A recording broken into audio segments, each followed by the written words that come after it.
사랑합니다. 에베소서는 처음부터 비밀이라는 말을 많이 썼습니다.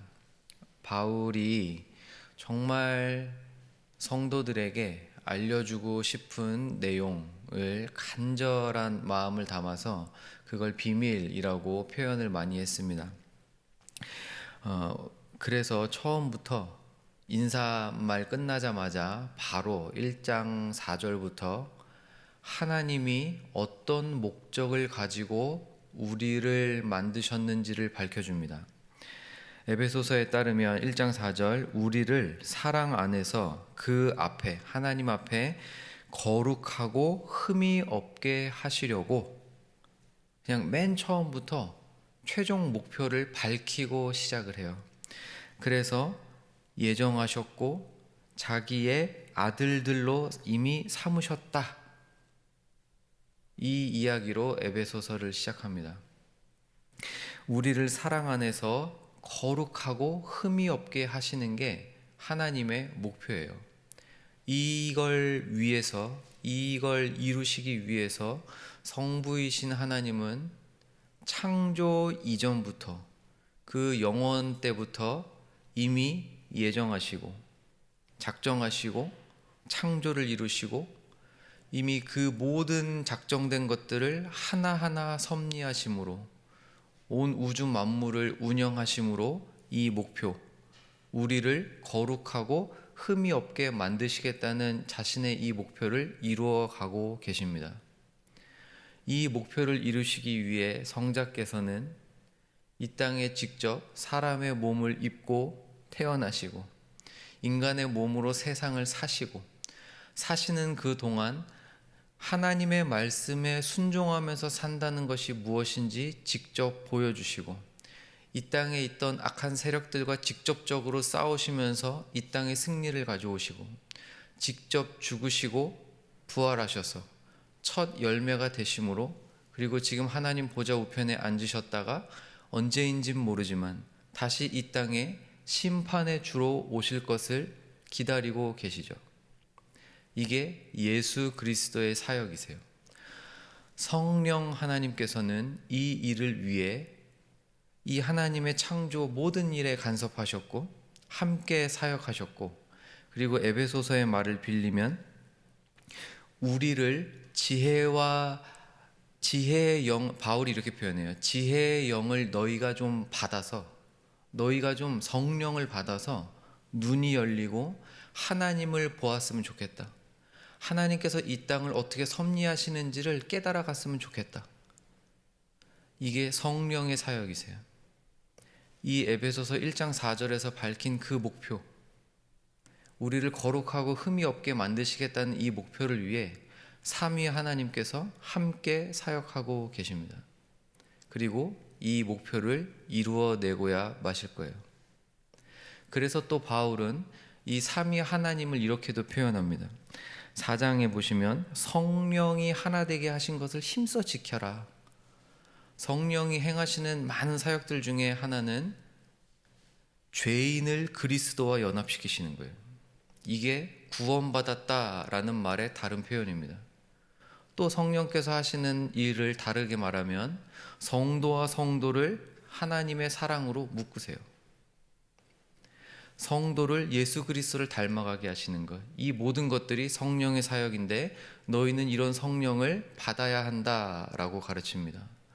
또 예수 그리스도를 빗대어서 어떻게 표현하냐면 너희는 예수 그리스도의 장성한 분량에까지 반드시 자라가라 라고 명령합니다. 또 5장 1절에서는 너희는 어떤 자가 되어야 되냐면 그 1장 4절에서 밝혔던 그 목표가 현실적으로 어떻게 돼야 되는 거냐면 하나님을 본받는 자가 되는 거다라고 표현해 줍니다.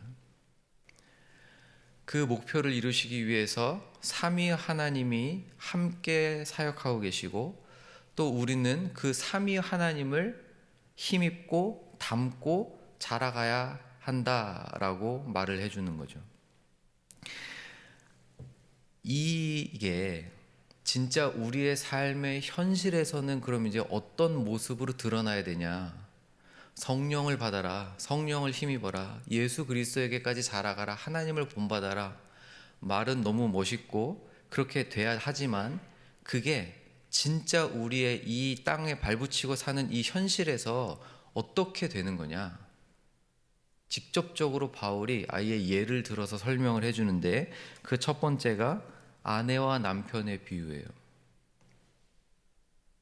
성령을 받고 예수 그리스도에게까지 자라가고 하나님을 본받는 그게 이 현실에서는 어떻게 드러나야 되는 거냐면 첫 번째, 부부 관계가 이래야 해. 두 번째, 자녀와 부모의 관계는 이래야 해. 세 번째, 주인과 종의 관계는 이래야 해. 여기서 벗어날 수 있는 사람이 없죠. 그러니까 바울이 진짜 그 앞부분, 에베소서 앞부분에서 그 하나님의 목표, 비밀, 천사들에게까지 알려주고 싶어하는 막 이런 것들을 멋있게 적어두고 그게 삼위 하나님과 어떻게 연결되는지 쫙 설명하고 그 다음에 진짜 우리의 삶에서 그걸 어떻게 살아내는지까지 직접적으로 가르치는데 부부관계, 부모와 자녀의 관계, 종과 하인의 주인과 종의 관계로 한 사람이 이 땅을 살아가면서 다른 사람들과 맺는 모든 관계를 여기서 다뤄줘요. 그 첫 번째가 부부의 관계고 오늘 저희가 읽은 부분이 그 부부의 관계의 마지막을 설명하는 부분입니다. 28절에 이와 같이 남편들도 자기 아내 사랑하기를 자기 자신을 사랑하는 것처럼 하는 거다. 이게 아내가 남편을 사랑하는 게 사실은 당연한 거잖아요. 근데 그 사랑이 어떤 사랑이냐면 자기가 자기 자신을 사랑하는 것처럼 사랑하는 거래요. 그리고 아내도 33절 끝부분에 보시면 아내도 자기 남편을 존경하라 라고 말해줍니다. 이 존경도 사랑의 한 표현이죠. 어떻게 보면 너무 당연한 걸 바울이 굉장히 거창한 것처럼 설명을 해줘요. 그 중간에 뭐라고까지 표현하냐면 그러므로 사람이 부모를 떠나 그의 아내와 합하여 둘이 한 몸이 되라. 여기서 에베소서에서 하나라는 단어는 제일 많이 나오거든요. 부부가 서로를 사랑하는 건 어찌 보면 너무 당연한 건데 이게 진짜 신비롭고 이게 진짜 영광스러운 거고 이게 진짜 대단한 거야. 혹시 그거 알아? 이거 비밀이야. 32절 이 비밀이 크도다. 부부가 서로 사랑하는 게 뭐가 그렇게 대단한 비밀이죠? 그냥 남편, 아내들 많이 사랑해. 아내들도 남편 많이 사랑해 라고 말하면 되는 거고 너무 당연한 건데 그게 심지어 비밀이래요. 에베소서 1장, 2장 계속해서 비밀이란 말을 썼었는데 그때는 이 비밀을 어떻게 썼냐면 예수 그리스도의 감춰진 사역을 알려줄 때 비밀이라고 썼어요. 창세 전부터 예정되었던 사람의 지혜로는 결코 알아낼 수 없는 걸 알려줄 때 비밀이라고 썼어요. 비밀이란 말 쓸만하죠. 창세 전부터 계획된 거를 알려주는 거니까. 천사들조차도 모르는 걸 알려주는 거니까 비밀이란 말 쓸만한데 이 남편이 아내를 사랑하고 아내가 남편을 사랑한다는 게 비밀이래요. 이게 왜 비밀입니까? 그리스도와 교회의 관계를 알려주는 것 중에 하나이기 때문에 감추어진 비밀입니다. 모든 사람이 대부분이 결혼을 하고 삶을 살아가니까 너무 흔하고 너무 당연한 것처럼 여겨지니까 그냥 지나가 버리기 쉬운데 하나님은 모든 대부분의 사람들이 살아가는 이 삶의 모양인 부부의 관계에 이 결혼 안에 그리스도와 교회의 관계를 감춰두신 거예요. 아까 처음에 계속 거창하게 또 제가 말씀드렸던 하나님의 목표 1장 4절 우리를 거룩하고 흠이 없게 만드시는 것 그것을 이 땅에서 직접 우리는 살아내야 하는데, 그 첫 번째로 보여줘야 할 모습이 뭐냐? 부부가 서로 사랑하면 우리가 거룩하고 흠이 없다는 겁니다. 그게 그리스도가 교회를 사랑하는 것과 동일하다는 거예요. 그래서 굳이 이 부연 설명을 해주는 거예요. 한 자녀는 성장하면 부모를 떠나서 다른 성장한 자녀와 연합하여 한 몸을 이루는 거예요. 이게 그리스도와 교회의 관계라는 거예요. 조금 더 설명해 볼까요? 에베소서에서 하나가 된다는 것은 성령께서만이 하실 수 있는 일입니다. 사람이 하나가 돼야지 애를 써서 노력을 해가지고 할 수 있는 일은 아니에요. 사람은 하나가 될 수 있는 힘이 없습니다. 성령께서 하나가 되게 만드신다는 거예요. 그리고 이미 구원받을 때 그리스도께서 우리를 십자가에서 같이 죽으시고 그리스도가 살릴 때 하나님이 같이 우리를 살리셨기 때문에 이미 너희는 하나님의 자녀가 되었고 성령께서 하나로 묶어 주셨다는 거예요. 이게 뭐가 그렇게 비밀이냐? 이게 부부의 관계가 어떻게 이어진다는 거냐? 여기에 비밀이 있습니다. 우리는 하나님을 삼위일체의 하나님이라고 불러요. 셋이서 하나입니다. 하나가 셋이에요. 이 땅의 물리적인 것들 중에는 그렇게 될 수 있는 게 없어요.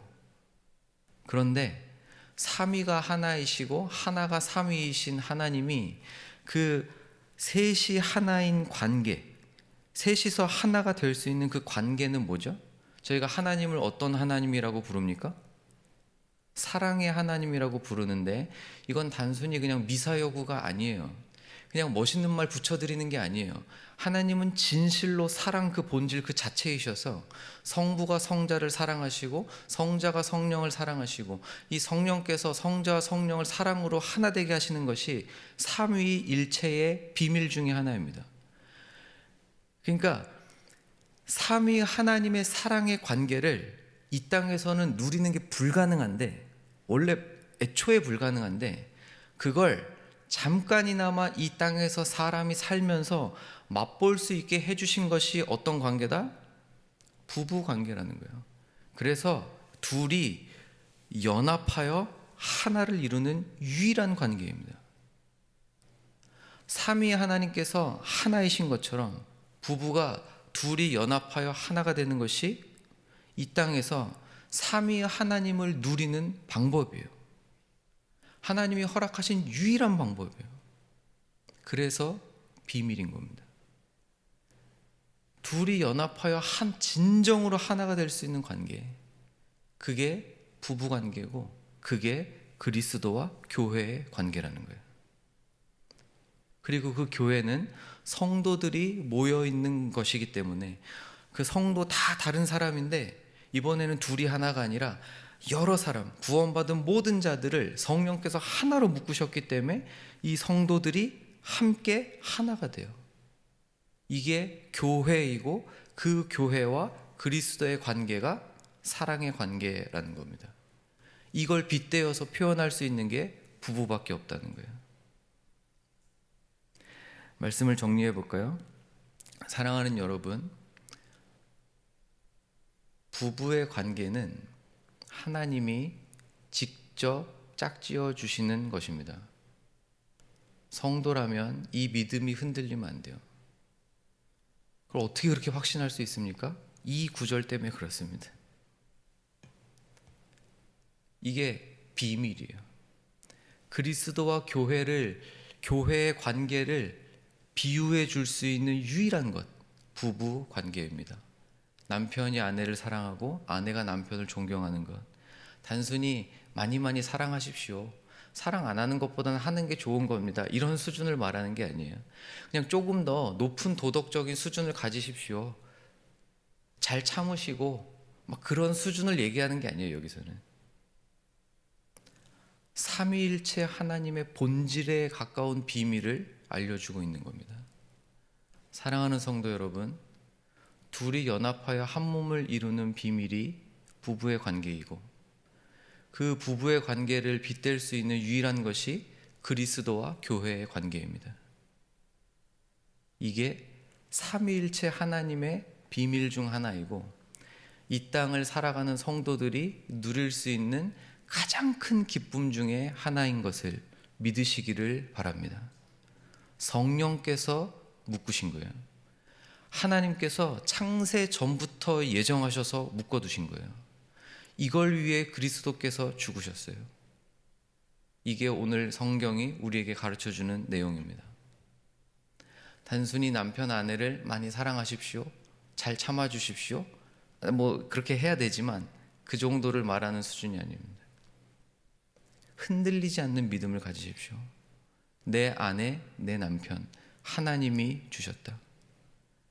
내 아내 사랑하는 것은 그리스도가 목숨을 버리시면서까지 사랑하셨던 그 사랑이다. 이 믿음이 흔들리지 않는다면 우리의 삶이 조금 더 하나님이 원하시는 그거, 우리를 거룩하고 흠이 없게 만드시겠다는 그 삶을 살아내는 방법인 줄 믿습니다. 오늘 하루 그 사랑을 누리며, 정말 그 사랑을 누리며 사시는 하루가 되시기를 주님의 이름으로 축원드립니다.